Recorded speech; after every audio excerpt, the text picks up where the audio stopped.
Hello, good morning students. तो आज के इस वीडियो में अपन करने जा रहे हैं हिंदी भाषा में शब्द निर्माण में एक लेसन आता है उपसर्ग। तो उपसर्ग का भी क्या है, हिंदी व्याकरण में बहुत बड़ा महत्व है, क्योंकि शब्द निर्माण ही इसी से होते हैं। तो इसलिए आज अपन करने जा रहे हैं उपसर्ग। तो देखिए, उपसर्ग भी क्या है, दो शब्दों के मेल से बनता है। तो उपसर्ग दो शब्दों के मेल से बनता है। कैसे बनता है? उप और सर्ग, इन दोनों को का अर्थ क्या है अपन अभी देखेंगे।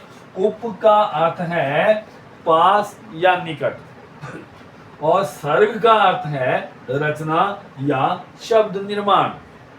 तो इस तरह से अपन ने देखा है कि उपसर्ग खुद भी क्या है, एक दो शब्दों के मेल से बना है। उप का अर्थ है पास या निकट, और सर्ग का अर्थ होता है रचना या शब्द निर्माण। तो देखिए, इसी आधार पे अब आप देखते हैं कि इसकी परिभाषा क्या बनती है। इसकी परिभाषा है कि वे शब्दांश, शब्दांश का मतलब छोटे, पूरे शब्द नहीं, शब्द का अंश, यानी कि छोटा, जैसे उप और ये सर्ग, ये क्या है, ये शब्दांश है। जैसे अपन अभी करेंगे आगे स्व, पर, ये क्या होते हैं, ये होते हैं शब्दांश होते हैं, पूरे शब्द नहीं होते, ये किसी के साथ लगते हैं। वे शब्दांश जो शब्दों के आरंभ में जुड़कर उनके अर्थ में परिवर्तन या विशेषता ला देते हैं, उन्हें उपसर्ग कहते हैं। क्या कहते हैं? उन्हें उपसर्ग कहते हैं। जैसे देखो, ये स्व है, स्व, ये स्व क्या है, ये उपसर्ग है। और ये राज क्या है, ये राज क्या है, ये एक शब्द है। तो इस शब्द के प्रारंभ में ये जुड़ गया है, इसलिए इन्होंने एक नया शब्द बना दिया, इस शब्द के अंदर परिवर्तन कर दिया, इसके अंदर विशेषता ला दी, इसलिए ये क्या बन गया, स्वराज।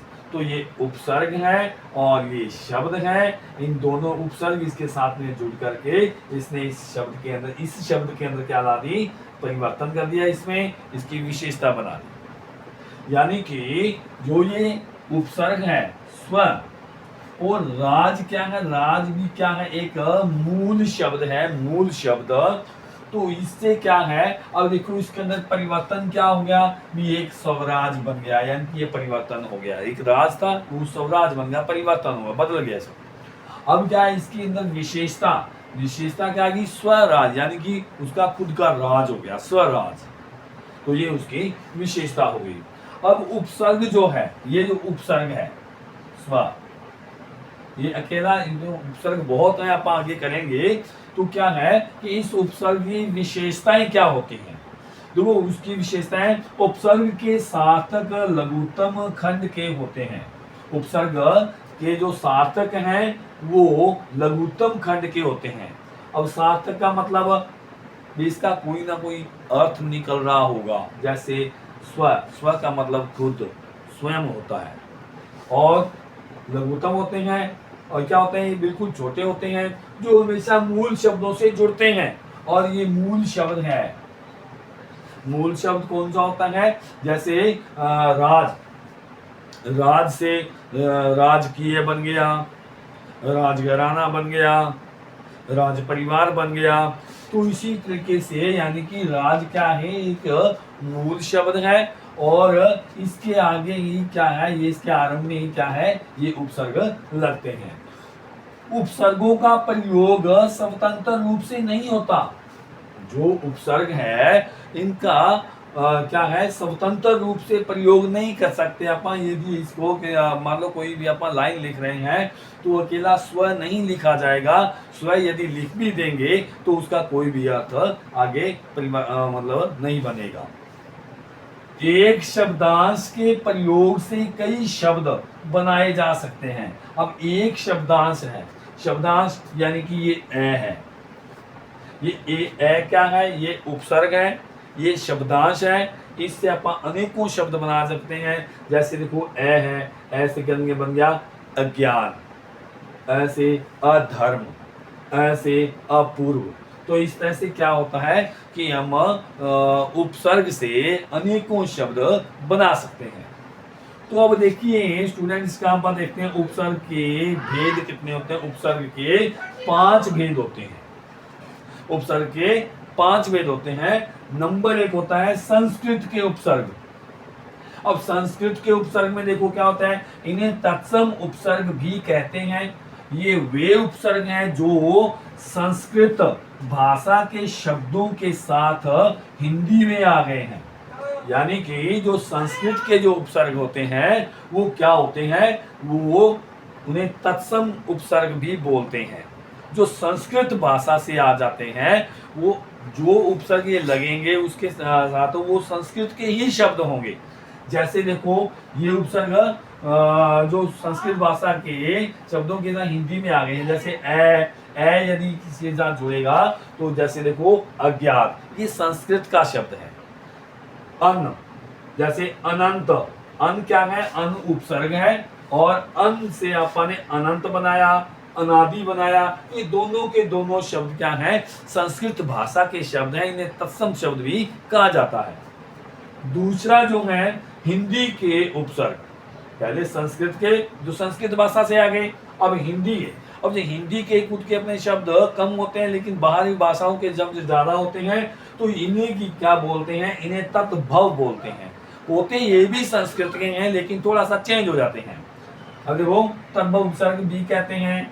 ये मूलतः संस्कृत से विकसित हुए हैं और इनका प्रयोग हिंदी के मूल शब्दों के साथ ही होता है। हिंदी के मूल शब्द होते हैं लेकिन थोड़ा सा ये क्या होता है, उनके साथ उपसर्ग लग जाता है तो वो क्या होते हैं, संस्कृत ही शब्द बन जाते हैं, लेकिन वो थोड़ा सा बदला हुआ रूप होता है उनका।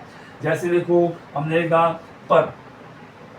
पर से बना प्रदेश, परहित, ये क्या है, ये पर जो है ये तद्भव है और देश जो क्या है हिंदी का शब्द था, इसलिए इसमें पर जोड़ करके प्रदेश बना दिया। ये प्रदेश भी क्या है, ये एक तद्भव रूप है, संस्कृत का रूप है, थोड़ा बदला हुआ है, इसलिए इनको हिंदी के उपसर्ग बोला जाता है। तीसरा है देखो अरबी फारसी के उपसर्ग। और अरबी भाषा से या फारसी भाषा से जो शब्द आए उन्हें अरबी भाषा के और फारसी भाषा के उपसर्ग कहा जाता है। तो ये उपसर्ग अरबी फारसी भाषाओं से हिंदी में आ गए हैं। जैसे देखो बद, अब बद जिसके आगे लगता है वो अरबी या फारसी भाषा के शब्द होते हैं, वो उपसर्ग होते हैं। जैसे को बद, बद से बना बदनसीब, बद से बना बदनाम, ये क्या है, ये अरबी और फारसी भाषा के उपसर्ग होते हैं। नंबर 4 पे होता है उपसर्ग की भांति। उपसर्ग की भांति प्रयुक्त संस्कृत के अव्यय। अब अव्यय वो होते हैं जो खर्च नहीं होते, यानी कि जो बदलते नहीं है। देखो जैसे सत, सत जो है ये किसी के आगे लगता है तो वो एक अव्यय बन जाता है और ये संस्कृत के अव्यय बनेंगे सत से। तो क्या है, सत से बना सत्कार, सत से बना सत्पुरुष, ये क्या है संस्कृत के अव्यय बन गए हैं। चाहे इसके ऊपर किसी भी प्रकार का, चाहे वचन के साथ लगाएंगे तो भी ये सत्कार रहेगा, बहुवचन के साथ लगाएंगे तो भी सत्कार रहेगा। यदि यहाँ पर इसके साथ लिंग पुलिंग यानी कि पुलिंग में लगाएंगे तो भी ये सत्कार का सत्कार प्रयोग होगा, और स्त्रीलिंग के साथ लगाएंगे तो भी ये सत्कार का सत्कार ही रहेगा। इसलिए ये चेंज नहीं होता है, इसलिए ये संस्कृत का अव्यय कहलाया जाता है। नंबर 5 पे हमारा है अंग्रेजी के उपसर्ग।